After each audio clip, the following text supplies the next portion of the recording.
Ganeshotsav DJ मुक्त केल्याबद्दल सर्व मंडळांचे आभार मानत यंदाचा नवरात्रोत्सव देखील डीजे मुक्तच होईल असा विश्वास पोलीस आयुक्त एम राजकुमार यांनी व्यक्त केला। बुधवारी पोलीस आयुक्तालयात झालेल्या शांतता कमिटीच्या व नवरात्रोत्सव मंडळ आणि धम्मचक्र प्रवर्तन दिन साजरा करणाऱ्या मंडळाच्या पदाधिकाऱ्यांची बैठक पार पडली। त्यावेळी कोणीही डीजे लावण्यासंदर्भात ब्र देखील काढला नाही। सर्वांनी डीजे मुक्त आणि पारंपरिक वाद्यांच्या गजरात मिरवणुका काढण्याची ग्वाही दिली। दरम्यान सर्वोच्च न्यायालयाच्या आदेशानुसार आवाजाची मर्यादा पाळून दिलेल्या वेळेत साऊंड स्पीकर लावण्यास परवानगी असणार असल्याचेही पोलीस आयुक्तांनी स्पष्ट केले। पोलीस आयुक्तालयातील शांतता कमिटीच्या बैठकीचा हेतू उपायुक्त डॉ. अश्विनी पाटील यांनी सांगितला।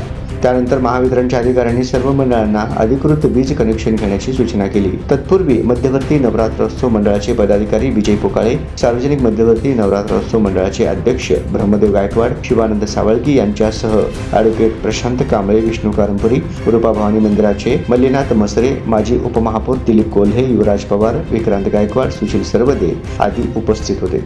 या सर्वांनी सूचना मांडल्या। त्यातील अनेकांनी लेझिमचा सराव करताना त्या ठिकाणी पोलीस अंमलदार नेमावा, मोकाट जनावरांचा बंदोबस्त करावा, सार्वजनिक सीसीटीव्ही सुरू करावेत, विजेचा प्रकाश पुरेसा ठेवावा, रस्त्यावरील खड्डे बुजवावेत, रस्त्यांलगतच्या वायरी व झुडपे काढावीत अशा सूचना मांडल्या। सोलापूर शहरात मोकाट कुत्र्यांची संख्या खूप वाढली असून त्यांचा बंदोबस्त करण्याची मागणी यावेळी नवरात्रोत्सव मंडळाच्या पदाधिकाऱ्यांसह शांतता कमिटीच्या बैठकीत सदस्यांनी केली।